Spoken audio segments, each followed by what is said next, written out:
this one that'll be up here. I think I'll be good. I don't know notes, and I'm not gonna go in such a detail like last time. You know what I'm saying? When the video will be, can I like pause with the space, right? And all right, hey everybody, welcome back. It's my honor and pleasure to welcome here Julian Betko at our Basketball Embassy Coaches Clinic. Julian is the director of Get Better Academy in Czech Republic. It's probably one of the best, if not the best, academy that sends players to that develops and sends players to the United States, and also develop multiple professional players. And Julian has also been coaching me for a little bit when I used to play basketball, so I'm absolutely hyped for this session. Julian, how are you doing today? I'm doing good, Mark. Great to hear from you. How are you? Doing great. So, yeah, today we are going to be talking about pick and roll coverages. So, Julian, why don't you tell us first about yourself, introduce yourself, and we can hop on it. Okay, thank you, Mark. Thank you for having me, and really honored to be here. As Mark mentioned, my name is Julian Betko, and I'm the director of the Get Better Academy in Czech Republic. You know, my topic today is pick and roll coverages. Obviously, today our agenda in our presentation would be why pick and roll defense variations. Obviously, the offensive games have been evolving, and you basically need more than one coverage to get through the game at a high level defensively.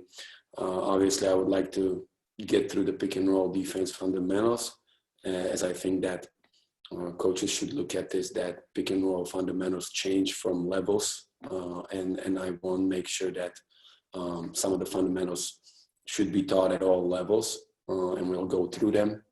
Options to defend, as I said, varieties is the key. There's a lot of different options to defend, and we're going to talk about most of them, and then we hopefully get even to a point where and when we should use based on the personnel and tactics throughout the games. Obviously, there is pick and roll defense changes and adjusts not only on the personnel, but also where on the floor is the pick and roll set. So we will try to touch bases on the classic pick and roll, which is the most commonly used, and that's the side pick and roll around the 45 area. The other one would be a high angle pick, mostly used in transition to get your offense in a flow out of transition. And then obviously a flag pick and roll that is obviously mostly used to close the shot clock, but some teams start using it to get the immediate mismatch early. So we'll touch bases on all three of those. Then obviously we'll talk a little bit about combinations, which obviously is the newest trends offensively, is to add action before the pick and roll happens, like the Chicago, which is like the pin down right into the pick and roll. Miami, which is a handoff into pick and roll. Obviously horns, double drag, twist, which is a screen rescreen. So it's not just, I'd like to talk about some of the things people are doing in those situations where the defender is challenged by guarding action before the pick and roll. We can talk a little bit about drill progressions and how to build habits. Obviously, we will go through some of the film to see what we're going to talk about. And then at the end, if we have the moment, we'll be very glad to have any type of questions, discussion to discuss the material. All right. So as I've mentioned, my name is Julian Betko. Started the academy after I played college and coached in Spain. I started the academy in Czech Republic. Prior to that, played in high school, played in Clemson and Butler under Brad Stevens. So obviously had a great college experience, and my resume can be found. We are not here to learn about me too much, so let's move on. The academy, as Marek mentioned, is very successful in basically developing and producing talents to the next level from where we are at the moment. We have over 50 guys in full scholarships in the United States and sign over 10 guys to long-term professional contracts. Won the last 4 national championships in 4 years in U19, 17, and men's divisions. And we are also participants of the EuroLeague, U18, ANGT tournaments, and we hope to participate next season as well. This is some of the pictures that summarizes the things that we've discussed. Obviously, the people closest to me, my coaching staff, my family, championship teams, and then obviously last year picture of the academy, all the players from the 1920 seasons. So why pick and roll variations? You know, it's basically one of the hardest actions to guard. You know, putting a fast ball handler into a big man involvement creates a lot of opportunities, and then the offense obviously has figured out how to beat one way to be covered. So a lot of coaches have to spend time in building systems and then be able to tweak within the game plan the decision on specific actions or specific pick and roll personnel. You know, teams are getting better and better in offensive adjustments to try to expose the mismatches or attack the pick and roll defenses. So I think, you know, it's a little bit of a cat and mouse, offense versus defense, but I think having a system in place and variations of defending the ball screen is incremental to a team's success. So obviously the players are becoming more and more skilled. What are we talking about? The footwork and the shooting percentages, but mainly the skill of the big guys, you know, where most of the big guys now shoot a three, can put the ball on the floor, make a decision, athleticism above the rim, all of the above, you know. And if you're showing the same pick and roll coverage to a very, very skilled player, eventually he'll figure it out and beat your system.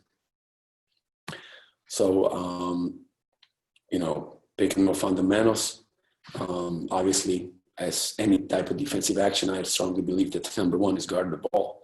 To make it simple, what I mean by that is if you have 5 players on the court that can guard the ball, you're putting yourself in a very good position to win the game defensively. Communication is incremental to any type of defensive situations. Obviously, it changes through levels. If you're playing in front of 20,000 people in a loud environment, communication might not be as verbal as it is hand signal, or even in the pick and roll situation, the guy guarding the ball can use his head and eyes to predict where the pick and roll will come from and be step ahead. So nonverbal communication as well in a lower level, younger level, calling the screen and have the proper language when you're calling the pick variations is very important. Obviously, the number one goal of the pick and roll is keep the ball out of the paint, whether it comes out of penetration or it is a lob pass or it is, you know, a delivery to a big guy to finish. So that's the number one thing. I think that the secondary, most important, is try to be as aggressive on contesting catch and shoot threes out of pick and roll offenses, and I think that's a lot of times even harder than protecting the rim. That's one of the pick and roll fundamentals defensively. Obviously, lock the ball on one side of the floor. That's for many reasons. Your rotation defense on the penetration is more set, and basically, if you lock the ball on one side of the floor, your rotations are more predictable to where they're going to happen. And obviously everything in pick and roll defense, besides two-man game, is revolving around proper rotations, timely rotations, and obviously forcing the longest pass, which is also addition to keep the ball on the one side, is the key. Keep leaving the last player from the pick and roll area most open, because it gives you time to properly rotate and recover. The older you get and the higher level you get to, really, really strong believer that this is one of the keys, and that's know your personnel. You have to know and you have to think fast on the court, who's setting the pick, who has the pick, what the game plan is. A lot of times you study the game plan for multiple days preparing for a big opponent, and then the non-shooter makes 3 shots and you have to adjust. And this is really, to me, a sign of a high-level team and high-level players, if they can carry out the scout, but also tweak it in the heat of the speed of the game and make adjustments. So in my opinion, this is the most important things about pick and roll. And now we can move forward towards, options to defend it. So maybe this is not all of them, but I think this is a pretty good base to build your system. If your team can defend all of these options, you are going to be a pretty good team defensively in a pick and roll situation. So obviously the aggressive form of playing pick and roll defense is hard shot trap. I think as far as rotations, they are pretty much the same, except hard show is just to keep the ball on one side, recover the big man once the ball is being defended. Trap is more of getting the ball out of the ball handler's hands. Obviously, that's primarily when there is a dominant guard or a ball player that can make plays out of pick and roll, whether it's scoring or passing. The rotations are pretty much the same, except you can choose a passive trap, which means you just want to get the ball out of the ball handler's hand, or you want to do aggressive trap, which means you trap him and rotate the closest two passes. Again, that depends on who you're playing and what's your task or goal of the pick and roll variation. Do you want to steal the ball, be aggressive, give up a shot, or do you just want to get the ball out of the ball handler's hands? Very popular defense is ice. Obviously has a lot of different terminologies like down, blue, side. Everybody has a different one, but obviously the ice, in my opinion, is the most common one, where you keep the ball handler on one side, and that is exactly everything I talked about in fundamentals. There is an aggressive way of ice, which you can go ice into trap, and we'll look at that later in the tape, that it could be effective, especially if the personnel allows you to do it. Obviously low show, very popular way to defend it, because as long as you low show it in a way where you don't give up wide open three off the dribble, and you allow the player to enter the 3-point area, it's basically dropping down into the big guy, so you protect the rim. Rotations can go out to shooters, and you're giving up the shot that analytically and statistically a lot of defenses are willing to give, which is the pull up two.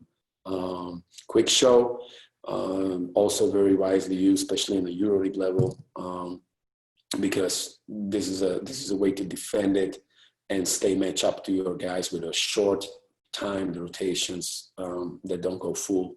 So everybody basically is staying attached to their players. Obviously not a very popular defense if the guard with the ball is a dynamic scorer that can attack and go downhill. Switch, probably the most common use, and that's why a lot more coaches are looking for two-way players that can switch multiple positions and stay in front of the ball and give up contested shots. So switching is a very popular way to defend the pick, especially in late shot clock situations. Now, special situations like pre-rotations, we're probably not going to talk a lot about that, but what it basically is if somebody's going to set up pick and roll, and you want to protect a weak defender, guy in foul trouble, physically overmatched, or a slow-footed big guy, let's say, then you can X out another defender as the pick and roll is about to happen. Something that usually is due at the end of the quarters, or when the pick and roll is happening slow, not out of the flow. Then in the flow of the offense, it's very difficult to do. The best example I can do is when Draymond Green was Xing for Steph Curry in the playoffs to protect him defensively. So that's that special situation pre-rotations as far as defending the pick and roll. So now side pick and roll, two-man breakdown. As we can see, first is the call. If the players involved, mainly on the ball, do not know the pick and roll is coming, like I said, it could be a guard looking around or kind of like anticipate pick and roll happening, or hearing the call. In our academy, a lot of times basically make the call as a coverage, and then we'll tell, if we can tell the guard side or left, obviously. So pick right, pick left, let's say it would be hard show. Big thing is that a lot of coaches prefer to go over the screen, so force on the hip and get over the top. Some coaches are like to go under the defender with a quick hard show or whatever the call is. My opinion is that it's not necessarily better or worse. I think it really relates to personnel. If you have a guy that can, really turn down and go downhill, turn the corner and attack, then it might be smarter to go a little bit under with him if it's just a unbelievable shooter that is not as comfortable playing under pressure with physical contact, then that's definitely a player we should force the hip, get over the top, and tell the big to recover when you're in a position to defend. Obviously, continuations on the picture on the top on the left, we can see a little bit the general idea on when we, let's say, a hard show a pick and roll. So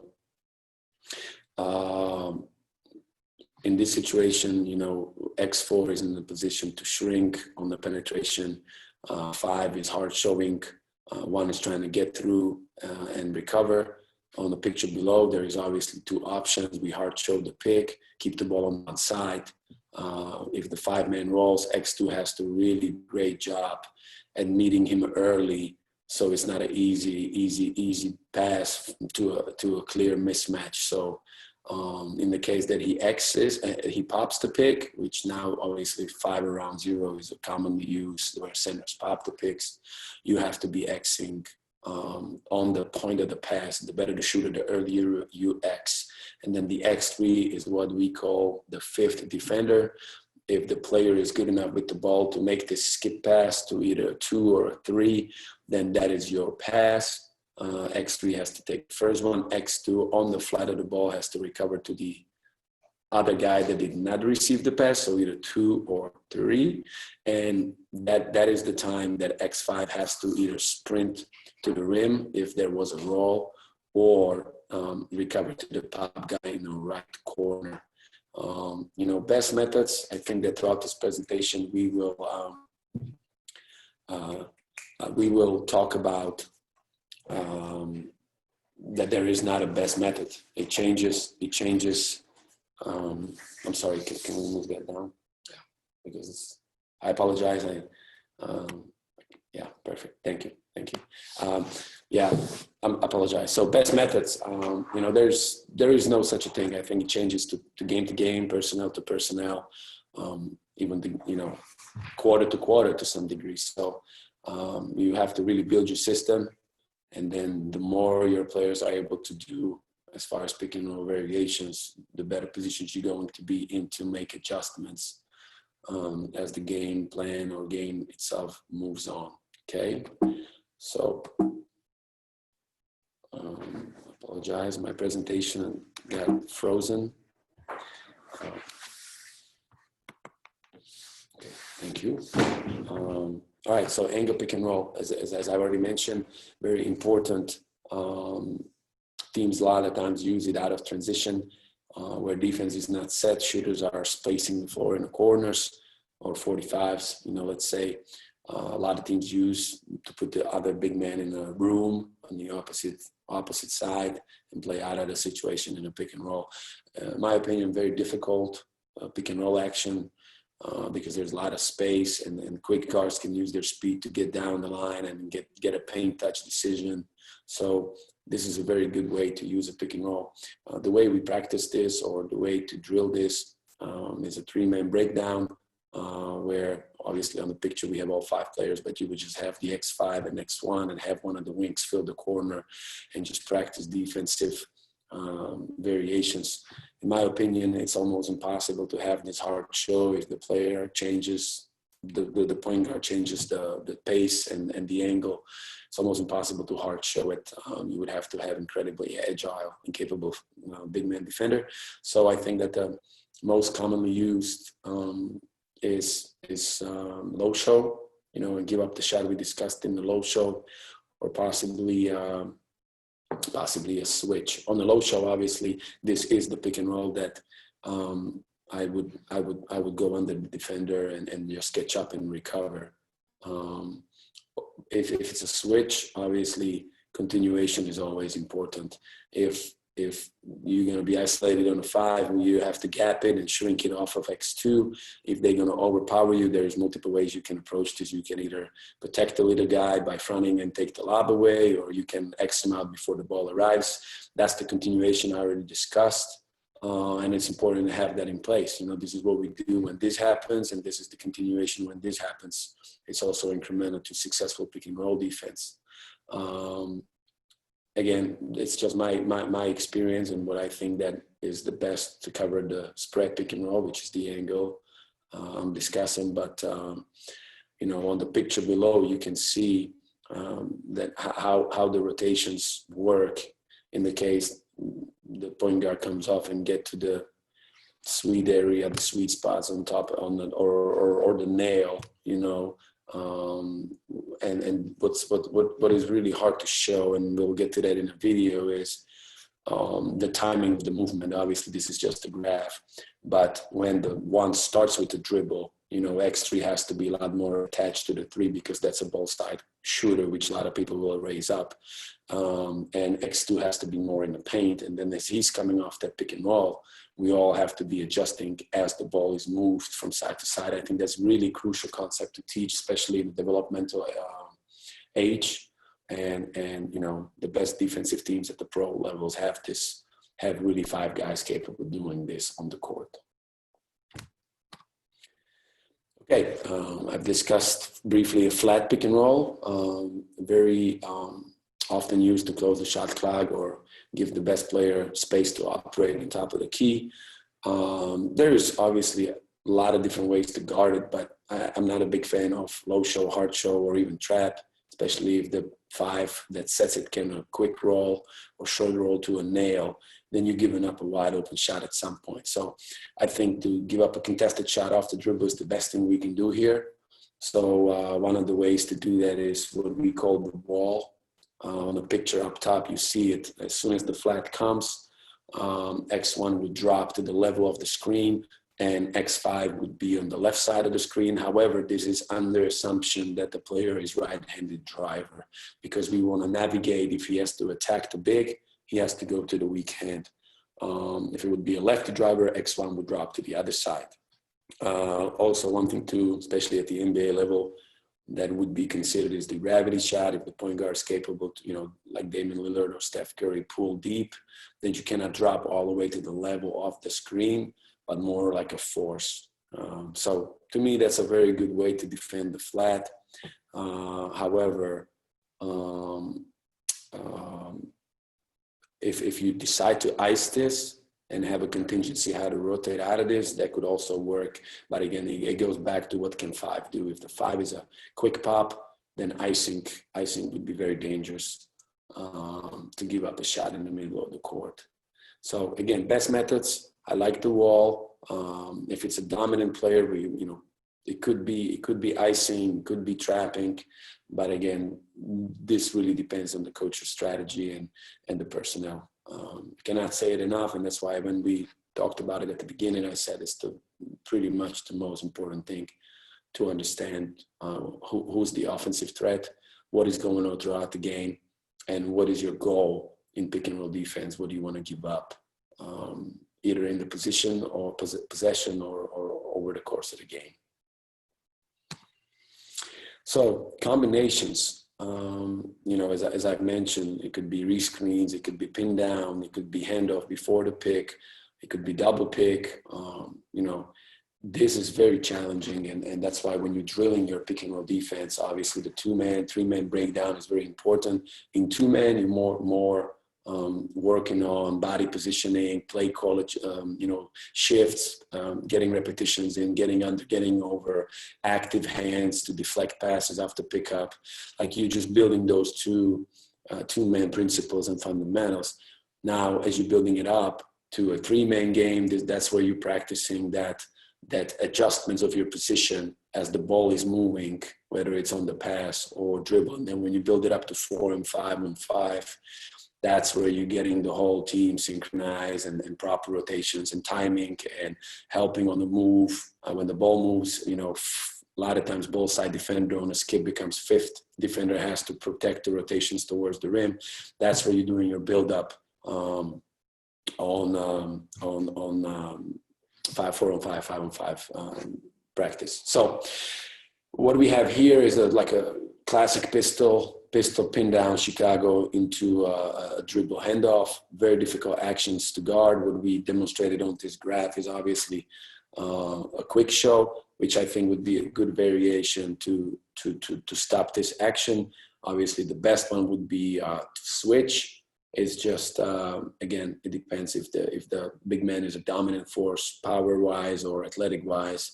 might have a hard time X2 guarding him at the quick lob or a rim level pass. So quick show to slow down the ball, get through the gap and give up the 2 or contain the guy outside the paint with the X3 gapping it. That would probably be one of the situations that we would look to guard this pick and roll. Again, what to fall back on in these situations, you know, I would say build your system, build your strategy, get your matchups, tweak it if your plan is getting beat, and then you always can fall back on switch. However, great teams and great offensive teams, if you get to switch a lot of picks or everything, they will figure out to put your worst defender on the ball screen, and then over the course of a long period of time, I don't see that as a successful strategy. So obviously, switch is something that a lot of people fall back on. However, you know, if you're playing against a great offensive threat, that could be very challenging if you stay too long in it. So before we get to videos, obviously, these are my contacts. You know, don't hesitate to reach out if you want to discuss anything or any sources of the information that I presented today. And if we could get through the video analysis that I have, then we'll do that now.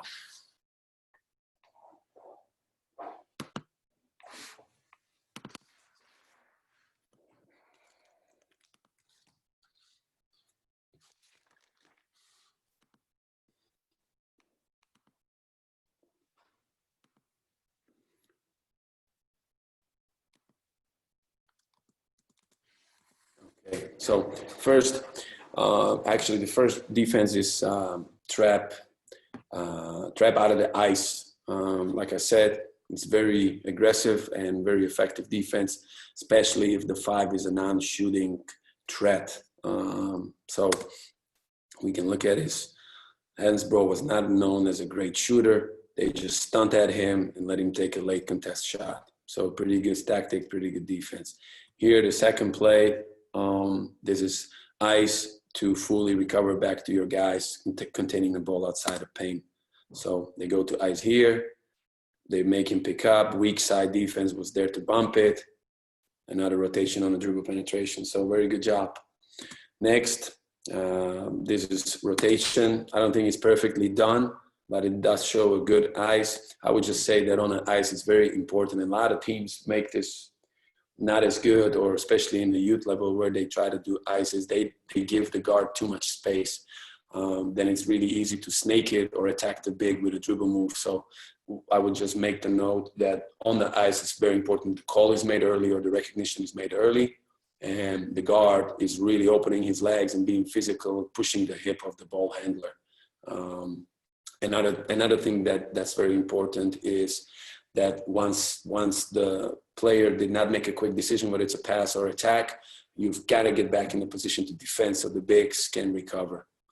Here what we see is a rotation on the ice pass when the big man popped.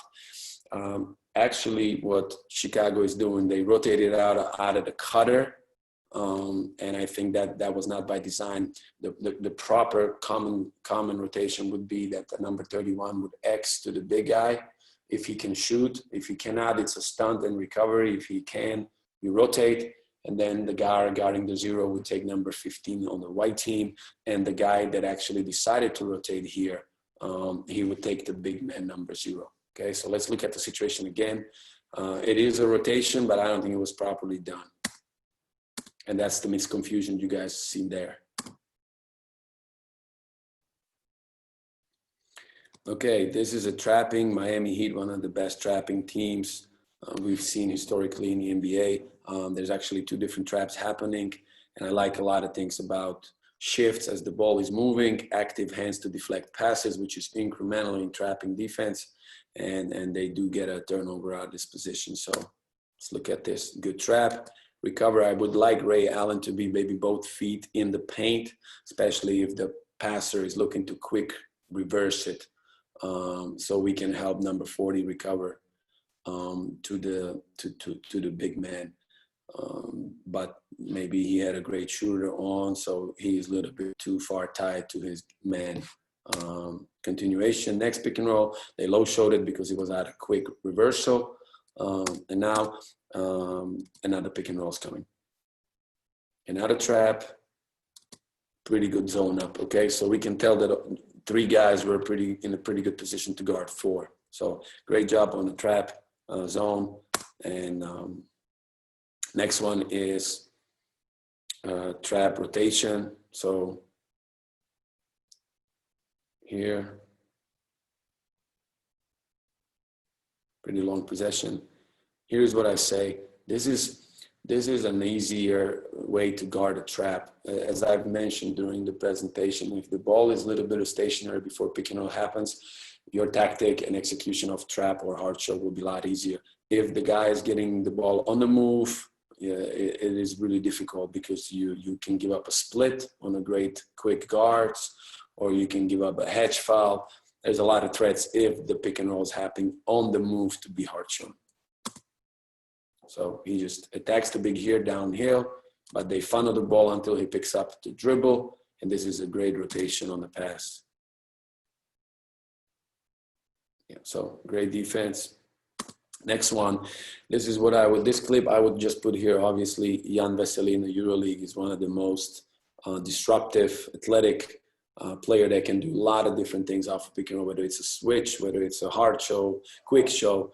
I really like to watch him. Obviously, he's Czech, so he's from where our academy's from, but that's a player that is fun to watch pick and roll. And in this possession, you can see what I mean by being agile, long, and aggressive, and at the same time protect the rim if one of your teammates fail in the defensive execution. So look at this great trap. And again, it was too slow to get into the pick, so the trap actually worked. Now it becomes more like a flat. He rejects it. You know, basically contests at the rim. Just a beautiful job done. Now, this is the play. Next play is the play we discussed as far as spread. It's not necessarily angled properly. It should have been more like a back screen, and the point guard should have been a little bit higher, but this is like a spread situation. And I've mentioned that the 2 best way to defend this is either a switch or a low show, okay? One thing to really point out here before we see this clip is I think it's on the other side is Wilbekin, or I'm not sure the player's name, but if we look at the far side, right now it's a ball side defender. He's touched to his man. Like I said, you should be when the pick and roll set on the ball side. However, how Micic is bringing the ball, point guard is bringing the ball to the top of the key. The defense is low showing. Micic is a great shooter, so the defender's trying to get over the top, as we discussed. Number 2, this is also a very important concept. If the player is out of the range, which in transition, his player at the half court is out of the range, he needs to cloud the area and stop the ball. I think Maccabi is doing a great job in this defensive possession. And then, boom, here's the thing. The guy raising up on the now a weak side corner, his defender is doing a great job bumping the big, but at the same time recovering to his shooter. And the number 2 is doing a good job capping it, as I've discussed. So this is a really great example of a low show covering the high angle spread type pick and roll in transition. Boom, everybody got back, everybody recovered. Really good job. This more look like the wall I've discussed, right? Came a pick and roll flat, it's pure switch. And this is where you have to recognize that this player, Micic, has a gravity shot, so you should approach him a little bit more aggressively to that shot.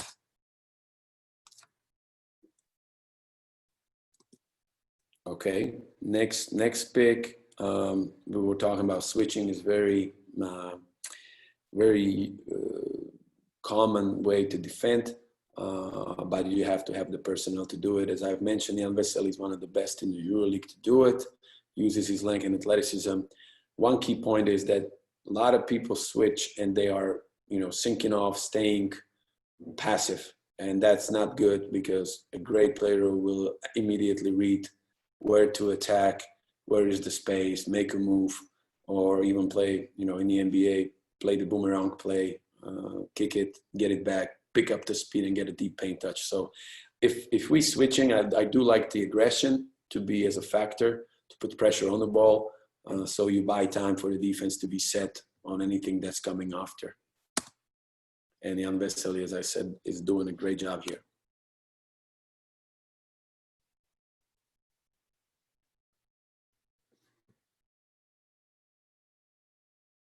Forces a tough shot by Tima. So that's a good job here. Another example of a low show. Okay, so Valencia is going to run a screen rescreen. We discussed twisting. So that's where if it was supposed to be a hard show on the first pick, very difficult to do it on a rescreen, which is the twist. The next possible defense only is the too low show. And I think that's where Fenerbahce has recovered too. And I think right now you're in a great low show situation. One thing I want to discuss to teach when you do low show is once the player gets into attack mode, what we teach is that when he enters exactly the area where he is right now, it becomes a veer, which means a late switch or switch that is not called immediately. So it's like a continuation. We call that a veer. At this point, the guard of the ball should recover up to the shooter. I think that's a very effective way to take away the rim touches from a guard, making him vertically contested, take contested shots at the rim over your big guy. So we actually do drill this a lot, and it's a very effective way to use a low show. Yeah, very challenging shot at the rim for two. So that's what you want. Here was an example of a quick show by Jan Vesely. And again, as I've mentioned, the most important thing about quick show is so everybody stays matched to their matchups. Fenerbahce is doing a great job here. So everybody got stayed, nobody rotated, everybody's right there. Continuation pick, shot clock is at 6. Everybody has different rules. You can be 7, 6, 5, whatever the coach strategy is. Anything around this shot clock time should be a switch. There's just not enough time to get a continuation action. So that's what Fenerbahce does here. And obviously, they are also very good at executing what I said, that you want to put pressure on the ball handler. As Rudy Fernandez, especially here, is a very good shooter with a position of size. But under pressure, I'm not sure that at his stage of the career, he's a great, ball handler, footwork, shifter to attack the paint off this pick and roll. So great job by Fenerbahce on the second pick, knowing the shot clock, switching it aggressively.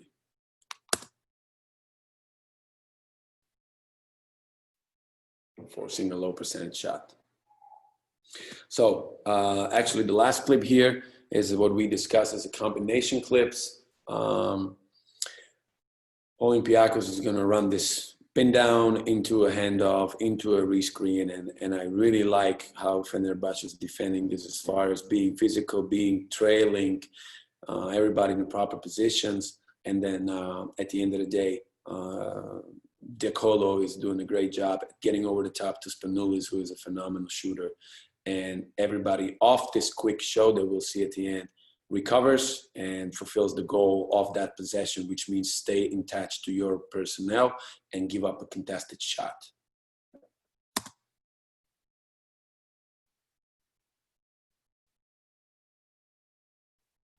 Quick show, everybody stays. Sorry, I actually was ahead of myself a little bit. We just saw the quick show part there on Spanoulis, and this is the last action where I think for number 4, they're going to set the pin down into repick, and let's see how Fenerbahce is defending this. But this is the combination action that we've discussed. In this case, it's Chicago pin down into a handoff. Number 4 is coming off a pin down into handoff. This is actually a Spain action, so again, very difficult to defend because you had the player number 10 was involved in the pin down action. Now you get the back screen on the big, classic Spain action, very good offense. And I think Fenerbahce does a very good job bumping the big at the right place. So Stimac is getting a bump from the Tome at the very right time, and everybody recovers to their own.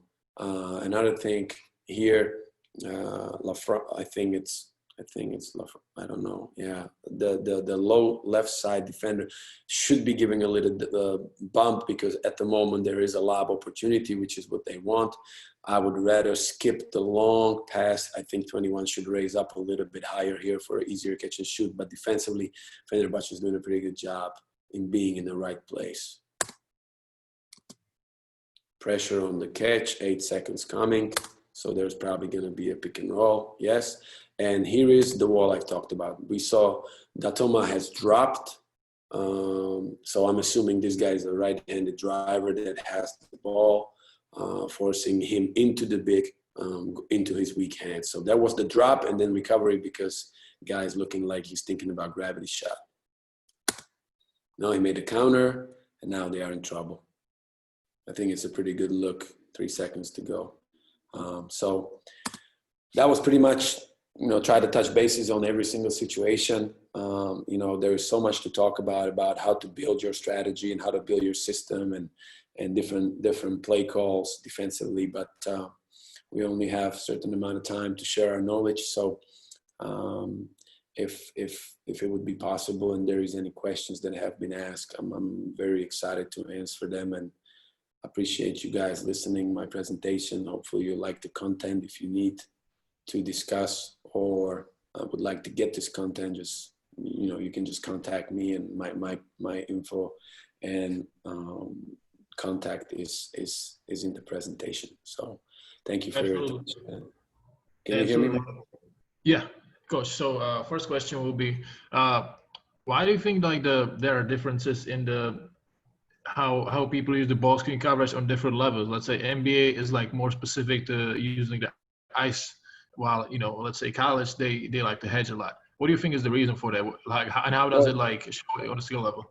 Well, there's two reasons. Obviously the skill set and ability to players to make the reads offensively just increases with the levels.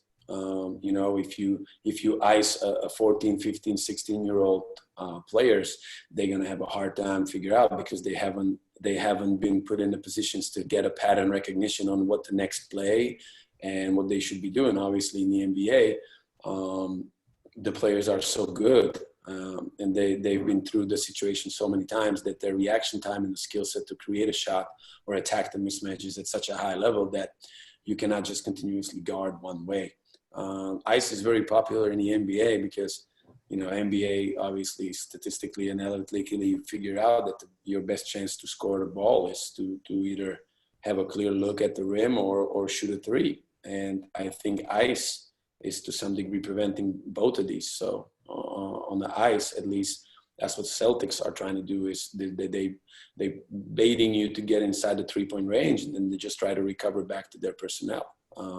So I think that offensive skill set of players, reaction time at the higher level you go, is one of the reasons why you have to have variations the older and the higher level you get to.